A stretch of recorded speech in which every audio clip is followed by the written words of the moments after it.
Hello guys, I'm Cambridge English teacher Rory from studentlanguages.com, and in today's video I want to show you a couple of different methods that you can use to successfully pass keyword transformation exercises. The keyword transformations are from part 4 of the Use of English paper. Now, if you've seen my video before, then you'll have already seen me talk through my strategy for passing this part of the exam, and you will have practiced some exercises on that for homework. If you haven't watched that video, I recommend checking it out, and I'll put a link up above me to that here.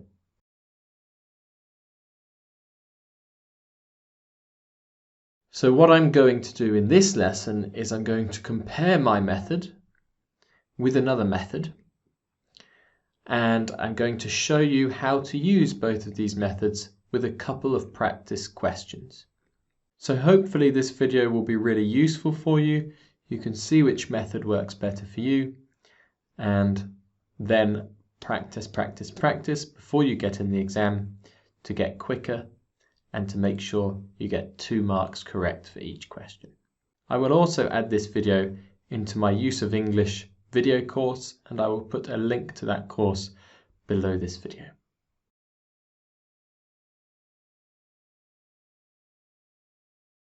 Okay, so let's get started. Method 1, the Cambridge Rory method. So the first thing I advise you to do is to read the example sentence. So let's look at this question first. The example sentence, or the sentence they give you: my brother is too young to drive a car. Look at the word they give you. Not. Do you know the missing words from the next sentence? Okay, so we need to use the word not. My brother not drive a car. Maybe my brother is not too young to drive a car. You need to be old to drive a car. You need to be 18 years old. Let's look at point number 4. Is the word given used in any common English expressions or phrasal verbs? Not. This point doesn't help us here. Not is used in so many different sentences in English. Ask yourself a question. Okay, so let's ask ourselves a question using the information we have. Is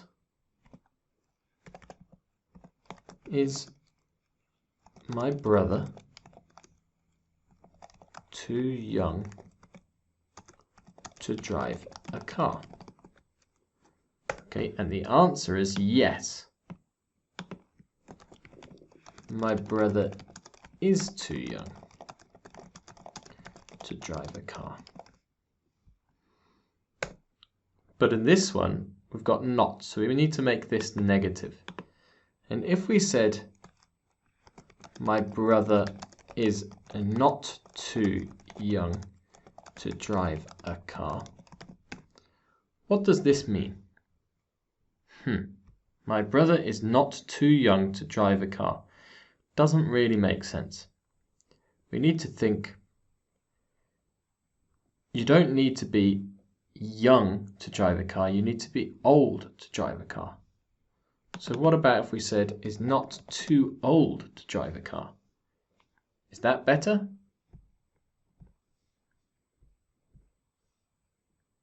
Well, not exactly, because what this means is if you are over a certain age, you cannot drive a car. If you are too old to drive a car, it means you are so old you are not allowed to drive a car, which isn't the correct meaning either. But perhaps we can use these 2 words because we're changing this sentence to make it negative. So we're changing is too young to is not, so we could use the word old and keep the meaning the same. but it's not too. It's not, my brother is not too old to drive a car. The real thing is that he hasn't reached the required age to drive the car. So he is too young, or he is not old enough to drive a car. So we can say, my brother is not old enough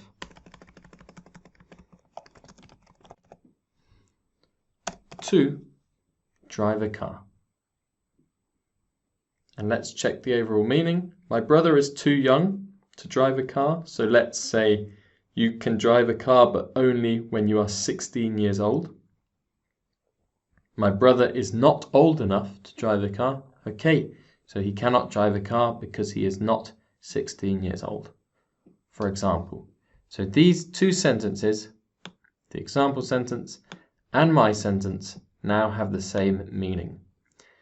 We would get 2 marks because we have used the word not well enough in this sentence, and the whole sentence is correct. So we would get 1 mark for using the word not correctly, and another mark for the whole thing being correct.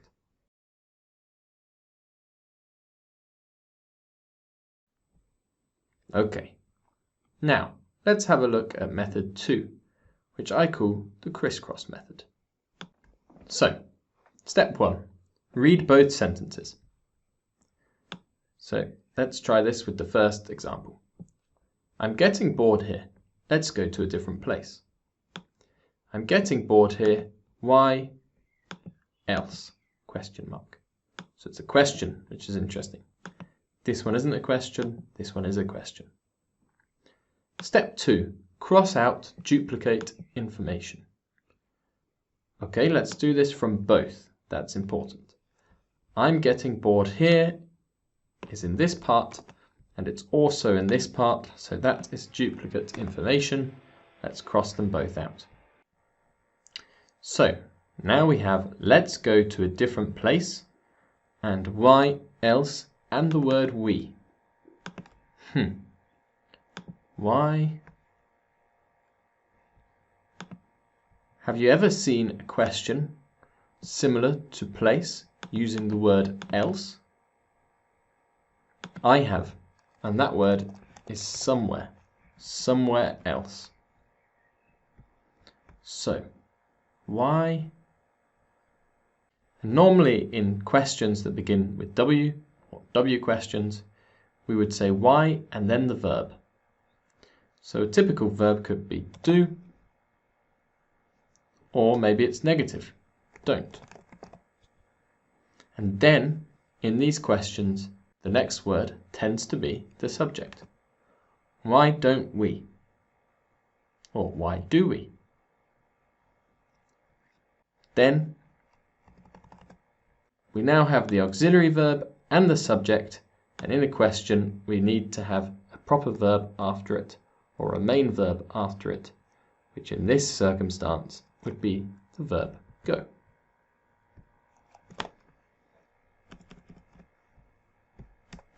So, why do we go somewhere else, or why don't we go somewhere else? Normally, when we are suggesting something to do, in English we say, why don't we? Why don't we go somewhere else?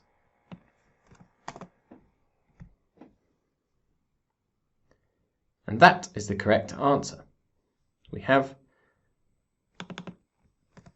done the word go. Different place is the same as saying somewhere else. If we use the word somewhere, we don't tend to put a small preposition before it. We say go somewhere without a preposition.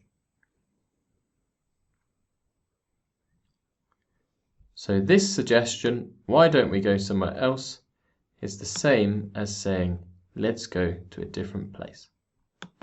So you would get 2 marks for this because we have used the word we correctly and the overall sentence is correct as well. Let's try the method again with another example. Read both sentences. I really didn't want to queue for tickets, so I bought them by phone. I was so anxious for tickets, so I bought them by phone. Okay. So let's cross out duplicate information. So I bought them by phone. So I bought them by phone. For tickets. For tickets.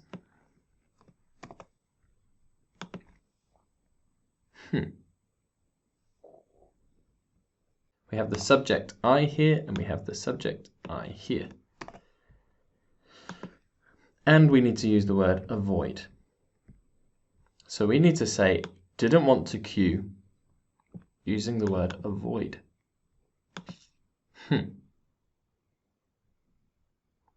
Now, with the word avoid, the next word we need to use is a verb ing.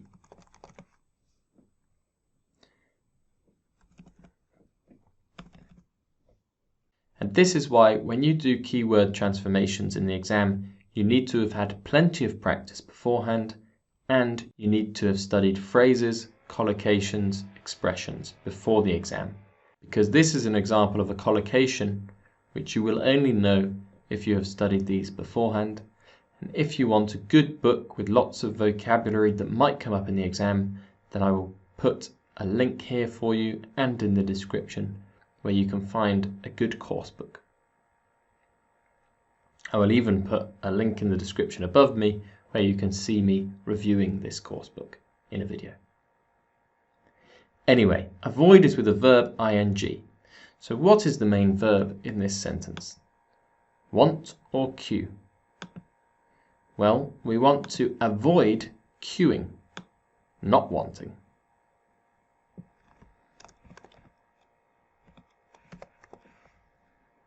Queuing is a tricky word to spell in English, and this is how we spell it. Avoid queuing. I was anxious, avoid queuing for tickets. We need one more word, because with anxious, we say anxious to do something. After anxious, we use to before a verb. And here, avoid is a verb, so we say anxious to avoid.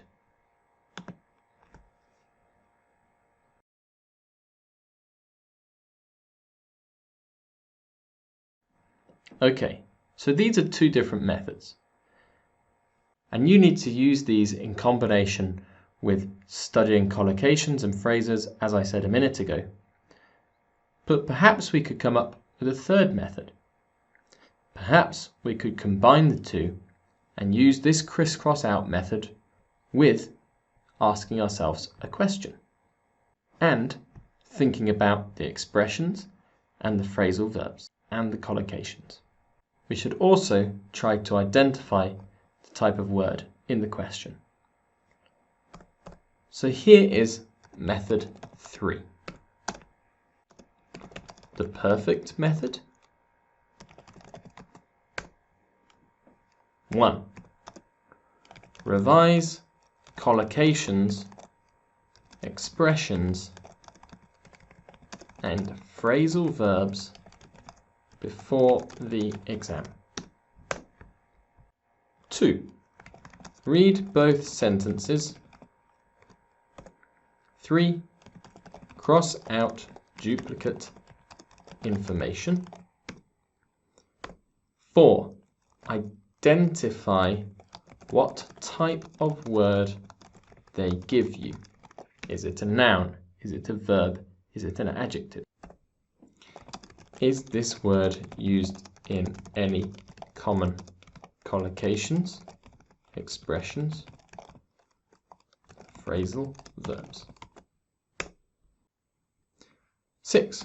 Can you use the remaining information to complete the gap? 7. If you are struggling, ask yourself the question using the information you have. 8. can you cross out the remaining information?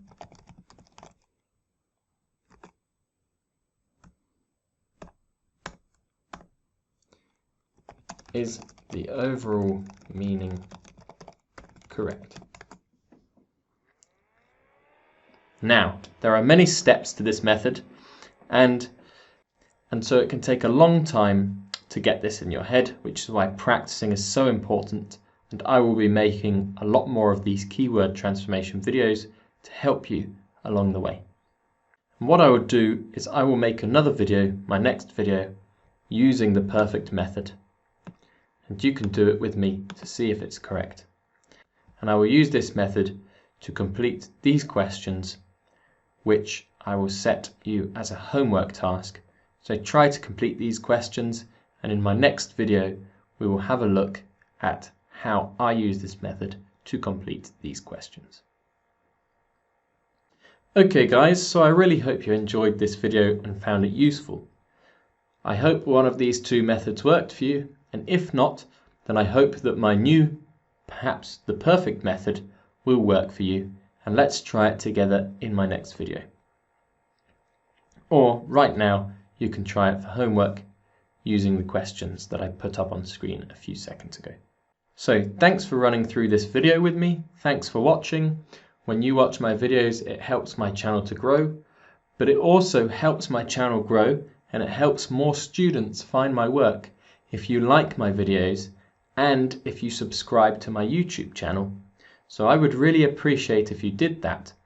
And also, if you press the bell notification, you can be notified by email if you want about all my new videos, which can be really useful for you if you are preparing for the exam. And if you would like a free FCE video course, then I will put a video up here now showing you how you can sign up for a course completely free. Okay, thank you very much for watching guys. I've been Cambridge English teacher Rory from studentlanguages.com. Bye bye.